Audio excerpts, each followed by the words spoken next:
Hello everyone, my name is Pixlriffs and welcome back to the Skyblock Survival Guide. I hope you guys are having a good day. I am kind of excited about today's episode because I'm going to do something a little bit silly. See, a lot of the time in Minecraft, people talk about farms in terms of like resource farms and stuff like that, heavily in terms of efficiency and exactly how much you can extract from the simplest possible redstone contraption. And a lot of the time, farms can get complicated if it means that the output is really large, and farms can be simplified if the output from those is really all you need. But today, we're going to cast those concepts aside and do something that I think is just going to be kind of weird, kind of impressive, kind of fun all in one. And this is the way I like to approach farms now, because a lot of people will kind of get a little bit kind of picky about how they like to design farms, and personally, I just want to do something fun. This is the whole point of the game for me, is to have a lot of fun. And so today, we are going to make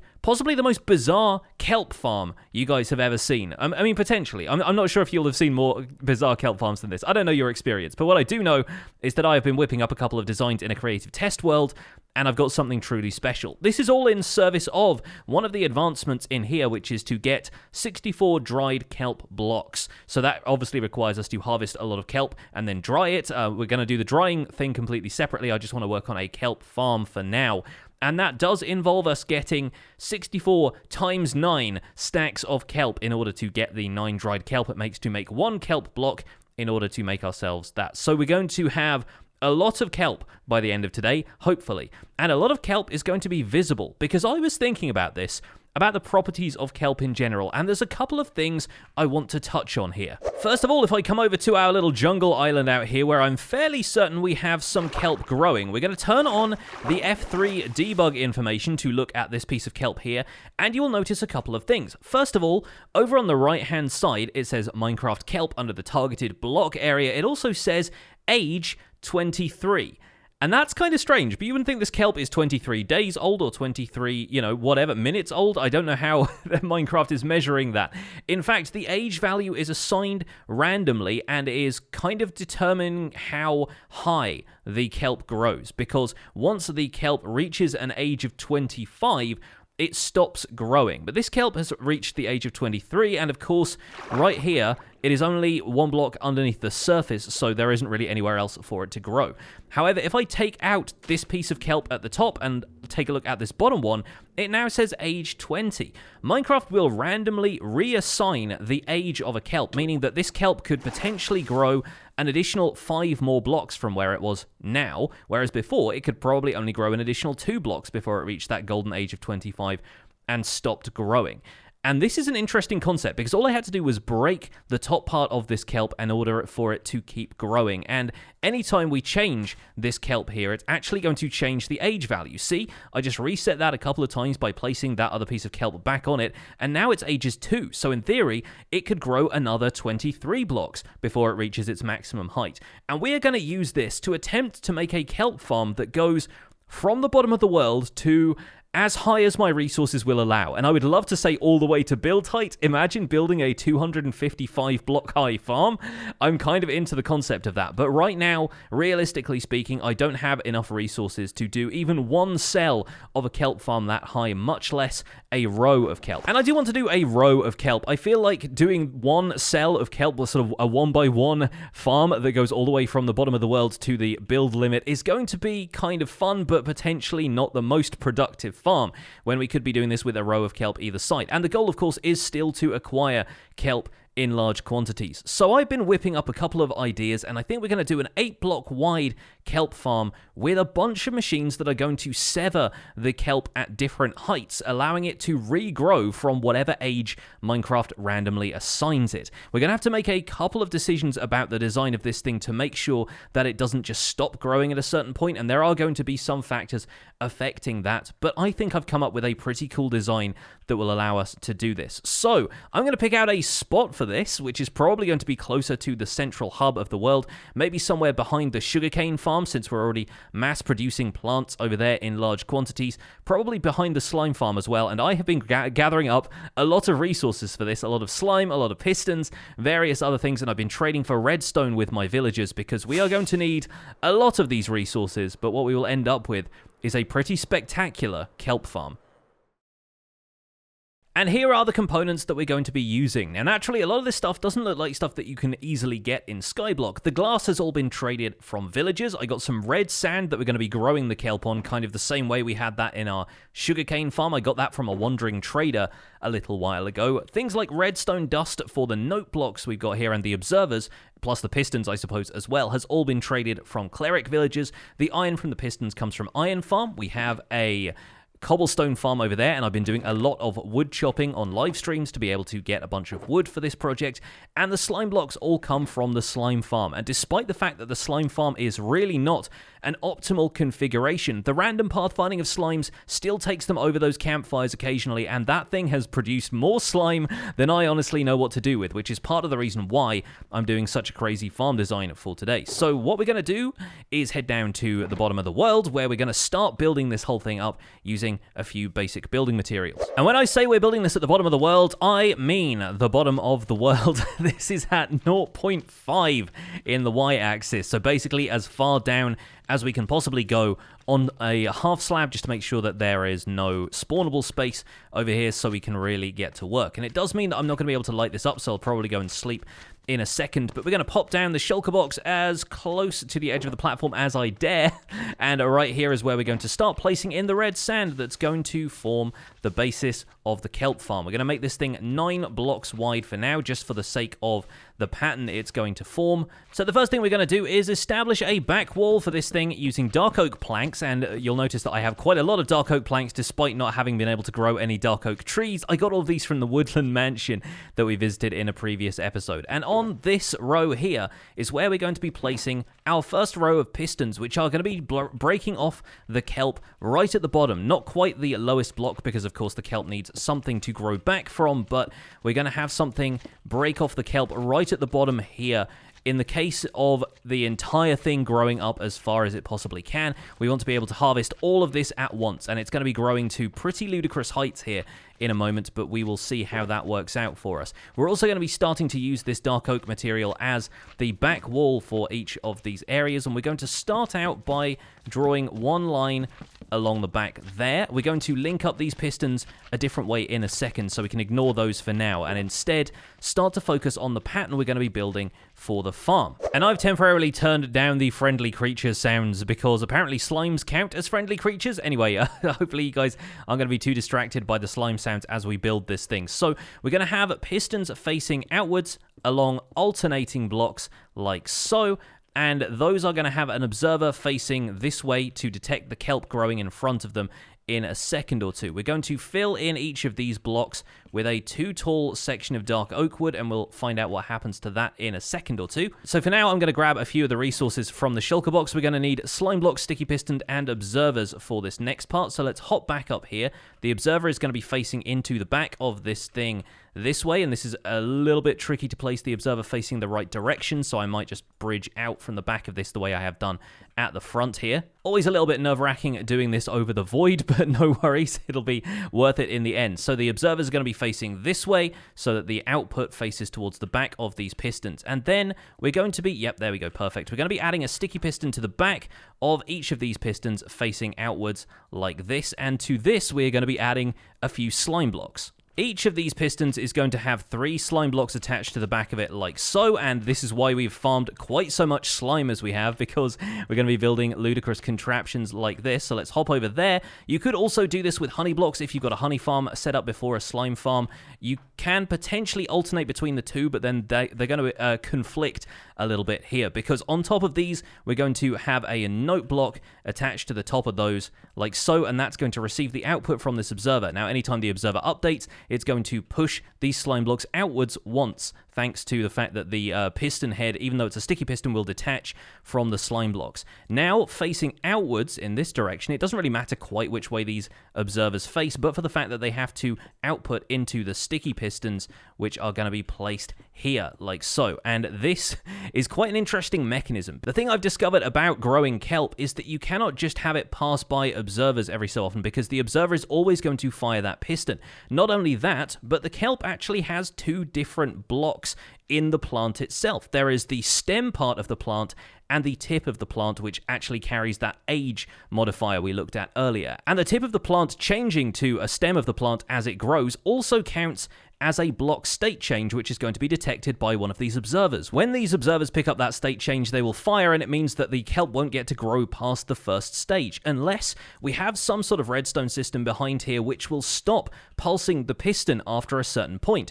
And that's what this does. When the observers detect the kelp has grown up to a certain height and the pistons break it, they will detect again when the block is destroyed in front of it, and the piston will fire a second time. By that time, this note block will have been retracted towards this set of pistons and towards the direction these slime blocks are facing, and that will prevent the system from firing a second time. This is the way it works. Basically, you put a block in front of that, the whole thing fires backwards, and the piston at the front fires. When you remove that block, the piston there fires again, but the next time, the note block is in a different place and doesn't receive the redstone signal from this observer. So when I put that in front of it again, this piston doesn't fire, which effectively allows the kelp to grow up past it and onto the next set of observers further up the chain. Then when we break this again, you'll notice the piston doesn't fire for the second time as well, which accounts for the state change from the tip of the kelp to the stem of the kelp plant. And then the whole thing can reset. So basically, anytime this changes in front of here, then that's going to trigger the whole system working. And then once the entire farm has grown up to a certain point, we're going to have an observer at the very top detect that the kelp plants have reached the maximum growth height,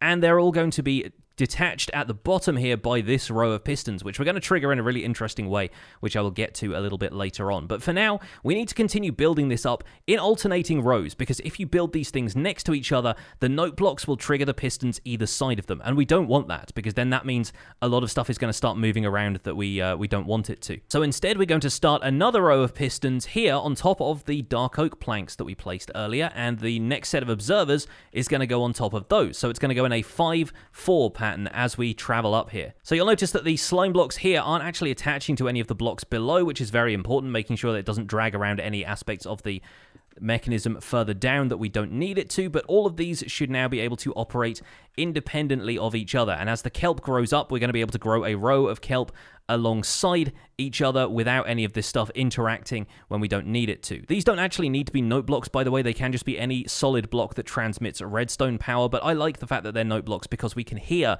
the sound of these things firing whenever they need to, and that's actually going to be kind of useful in illustrating how exactly this farm works. So with this first cell of the farm built, I'm actually going to demonstrate this before we build up any more of it, just by putting some of the kelp in place here behind a glass window so you folks can see the farm in action. And then we'll just be able to build up a bunch more of it off camera, and you guys will get the general idea. So one difficulty of demonstrating how this farm works is that it takes ages for kelp to grow. So now the kelp is planted, it's probably going to take a little while to get up there. But let me quickly fly up around here and hop into the farm itself so I can show you how this all works. We can swim down in here nice and easily. And the other cool thing is this is all flowing water from the top down, but of course kelp will turn the flowing water into source blocks as it goes up, meaning that any kelp that ends up down here in the farm is slowly going to float to the surface as well, where we can collect it all once the collection mechanism in place. But let's put this to the test here. So this kelp here, for example, has an age of 8 right now. Once it grows up towards this observer here, like that, it's going to be harvested the first time it passes the observer, and potentially the second time as well. But some weird stuff has gone on with me placing the water in here in the first place, and some of the mechanisms might not quite be where they need to be. But as you can see, that kelp has now been cut off, and it has an age of 5 instead.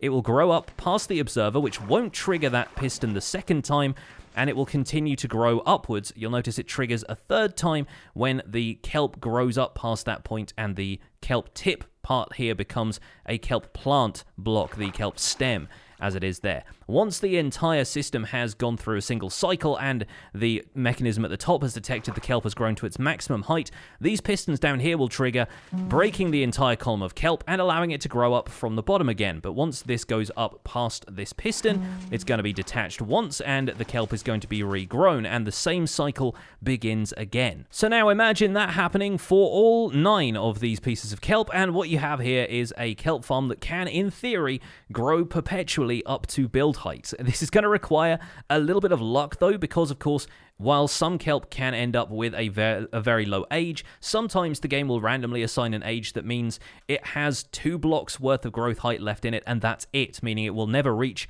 the 3rd block and trigger that observer. So that is a risk we're going to have to take, and I'm going to install a master switch that's going to power all of those pistons from the bottom, just in case it becomes clear that everything in the farm has grown to its maximum height, in which case we're going to be able to trigger it manually from the bottom here, gather all of the kelp automatically still, and then the whole system should begin again.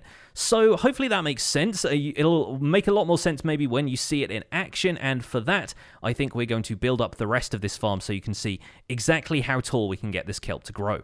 Okay folks, welcome back. So I've been building up the farm, and while it is obviously not quite at the height of our island yet, that is still pretty tall. Let me quickly fly up here and measure exactly where we are at. Whoa, probably best if I don't fall to my death through the innards of the farm. There we go. Let's see. We are at Y45, so that is already nearly twice the maximum height of a piece of kelp. I have just reset the farm using a little reset button that I installed at the bottom there, and hopefully now we should be able to just sit back and watch the farm in action. I'm going to sleep for the night, and we're going to take a look at the kelp farm growing. As it grows, hopefully we should end up seeing the kelp going higher than it physically should be able to, which is, as a proof of concept, is not too bad. So I'm going to sleep for the night, and then we're going to stand here and watch the entire thing grow. And hopefully, with any luck, we should start to see the kelp get cut off and grow higher than it naturally can. And that's going to be the proof of concept for this farm working overall. So I'm going to sit back, kick this into time-lapse mode, and I'll see you guys on the other side.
Hey folks, welcome back. Well, that was 4 hours worth of time-lapse footage, if you can believe that.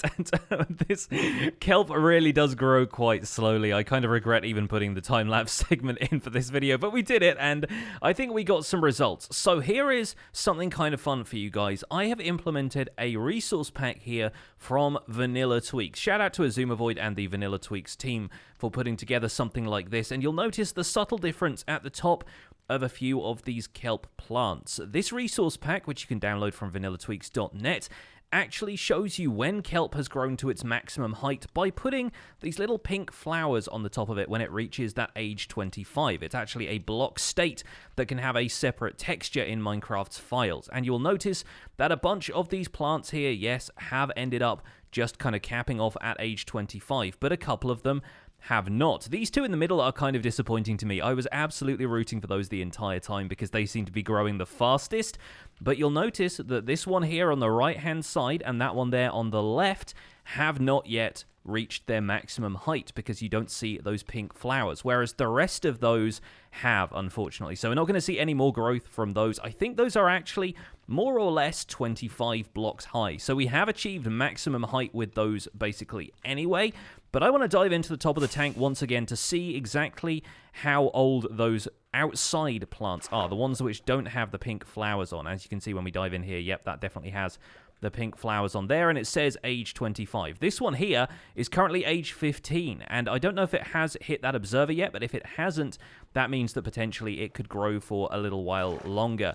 Of course, this is a roll of the dice every time, and of course there are 5 blocks basically between one observer and the next, which means that you have to have an age of 20 or below in order for it to grow up high enough that it will hit the next observer and get broken by the next piston. So really, it's not all that realistic that they would reach the full height, but we can give it a go a few times and just see if we get lucky.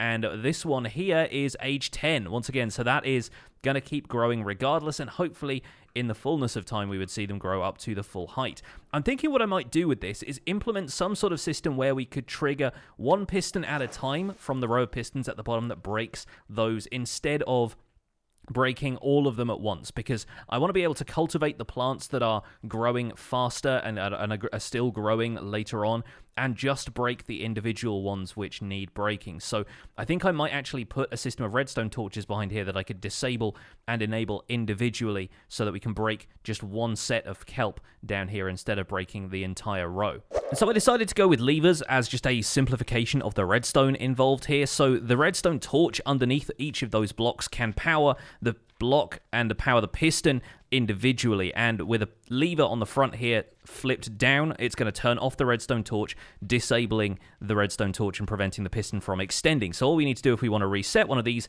is flip the lever and then pull it back, and that should be able to break the kelp off here and let the kelp plant grow from the bottom again nice and easily.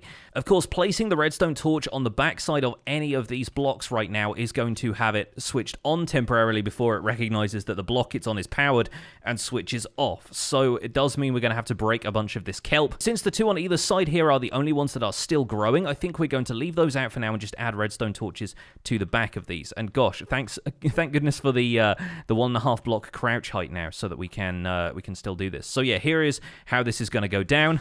We're going to place a redstone torch on all of those except the outside two. That has activated a bunch of the pistons above us, of course, and that should have broken all of the other kelp. Yep, so sadly those kelp plants are no longer with us. But since this has now created water sources, they should start to drift up. And ideally, if this thing was full with water sources all the way to the top, the kelp would just drift all the way to the top and could be collected in some sort of water stream at the top into a hopper on one of the sides. That does unfortunately mean that we would have to wait for the kelp to grow up to the full height of the farm, or we could place it manually, I suppose, at this point, in order for the kelp to convert all of this into water sources so the drops could reliably float up. So once again, this is more of an experiment than it is a viable farm design. I'm not suggesting this in terms of efficiency, but as you'll see, yeah, they have stopped floating basically where the kelp last was, and as you can see up here, they are floating a little bit higher thanks to the fact that the water sources go a little bit further upwards. But this has been fun. This has been a fun little experiment, and I'm excited to see if we can get these kelps to grow all the way to the top of the farm and beyond. In theory, I think I am right about this. We should now have a plant that is higher than 25 blocks high. I'm not going to count it off right here on camera, but I think that one could keep growing perpetually until it reached the top of the farm. If we built this any higher, it could go higher if it wanted to, and hopefully some of the other plants in here will decide to do the same as well. For now, I'm going to head in here and harvest it manually, and I did want to briefly show you guys how we're going to set up a collection mechanism that's going to fire the pistons from the top of the farm.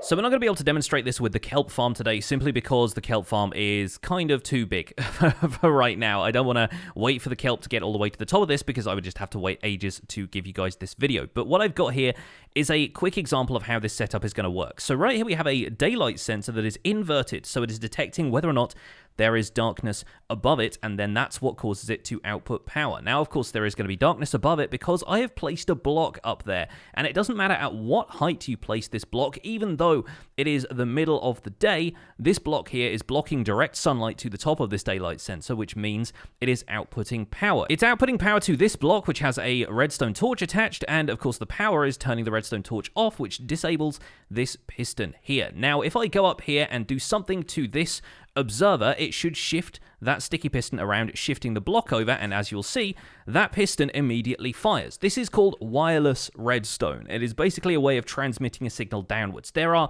other really fun ways of doing this in the 1.16 update coming soon, but in the 1.16 update, kelp can also be bone mealed, so that would save us the ordeal of building this entire giant weird kelp experiment thing. So the idea would be that the kelp would grow up inside the farm until it triggered one of those observers on the top row. One of the kelp plants would hopefully reach the full height of the farm, and at that point, it would activate this piston, which would pull that block back in. That disables this daylight sensor, meaning that it no longer outputs redstone power. The torch gets enabled, the piston fires, everything in the farm gets broken. When that happens, the observer updates a second time because the block underneath it has just broken, which should push the block back into place again, and that should disable the row of pistons, allowing the entire farm to start growing again.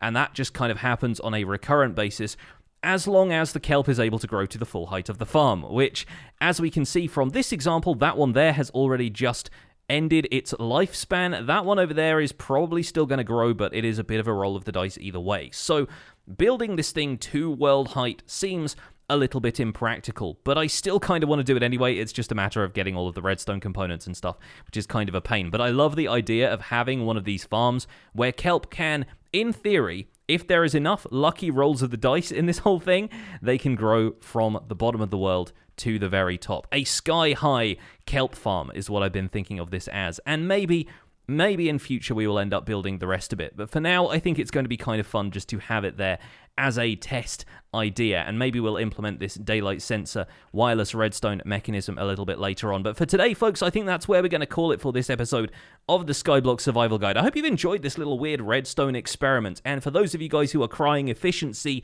in the comments, don't worry, we might build other farms which are just going to be the efficient designs that you all know and love at this point. But that is going to be it for this episode. Thank you so much for watching. Don't forget to leave a like on it if you enjoyed it, subscribe if you want to see more, and I will see you guys soon. Take care. Bye for now.